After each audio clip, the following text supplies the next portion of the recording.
তারকাদের এই দেরি করে আসাটা নিয়ে আমি যে কত বড় ভুক্তভোগী, আমি তো নিজেই ভুক্তভোগী। পরের ঘন্টায় যে টাকা লগ্নি করেছে উনি কিন্তু মানবেন না। আমার যে গুণগুলোর মধ্যে একটি প্রধান গুণ হচ্ছে আমি খুব টাইম মেনটেন করি। আমরা যারা পাবলিক ফিগার তাদের ছবি ইউজ করার জন্য কি কোনো পারমিশন লাগে? আমি তো নিজেই ভুক্তভোগী ভাইয়া। আমি তো বললাম যে বিভিন্ন অর্গানাইজারদেরকে আমি বলেছি যে আপনাদের কাজ আর নেক্সট টাইম আমি করব না, বা সেলিব্রিটি গেস্টরা থাকলে আমি আর কাজ করব না। কেন? কারণ আমার তো ব্যাক টু ব্যাক স্কেজুয়াল থাকে। আপনি জানেন পার ঘন্টায় আমার লাইভগুলো দেখলে আপনারা বুঝতে পারবেন যে একদিন আমি 8 থেকে 10টা কাজ করি।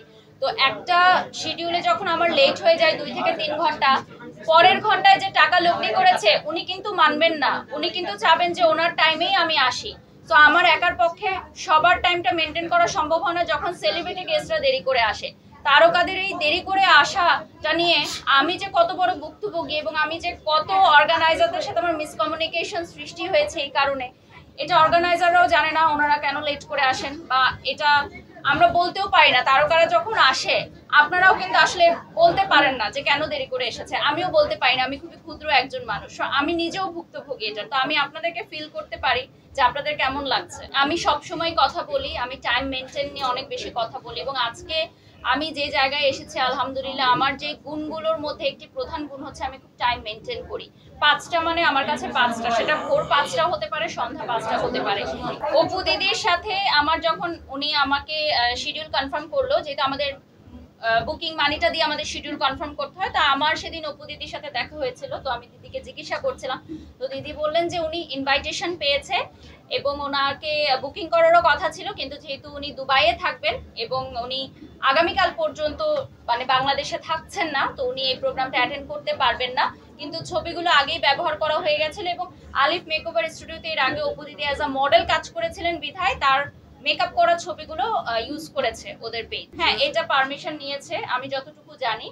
আর আসলে সত্যিকার অর্থে আমরা যারা পাবলিক ফিগার তাদের ছবি ইউজ করার জন্য কি কোনো পারমিশন লাগে? এটা হচ্ছে আলিফ মেকআপ স্টুডিওর যিনি কর্ণধার উনি ভালো বলতে পারবেন যিনি কাদের ছবি ব্যবহার করেছেন।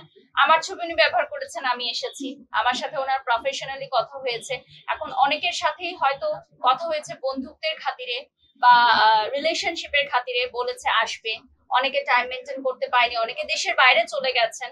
তো এই বিষয়গুলো অবশ্যই নেক্সট টাইম মাথায় রাখার জন্য আমি বলবো আলিফ আপুকে।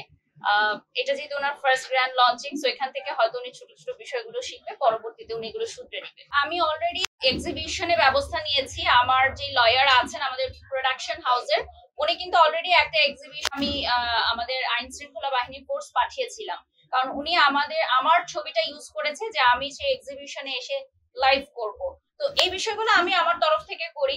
এখন যারা করেন না এটা তাদের ব্যক্তিগত ব্যাপার। আমি এই বিষয়গুলো মেনটেন করি এবং আমি চাই যে এই বিষয়গুলো আসলেই মেনটেন হোক। যেমন আজকে আমি একটা পার্লারের ফটোশুট করলাম, ব্রাইডাল ফটোশুট। ওই সেম ছবিটা অনেক জায়গায় পার্লারে, ঢাকায়, ঢাকার বাইরে বিলবোর্ড করে টানিয়ে রেখেছে। এটা কিন্তু প্রতারণামূলক, এটা সত্যিকার অর্থে প্রতারণামূলক, কারণ উনি তো আমাকে সাজায়নি। এবং ওই ছবিটা দেখে যখন যাবে কেউ ওই পার্লারে সাজতে, সেই পরিমাণ সাজানো তো তারা পারবে না দিতে, তখন কিন্তু আমরা প্রতারণার শিকার হই। তো এই বিষয়গুলোর আসলে কোনো আইন নেই আমাদের দেশে।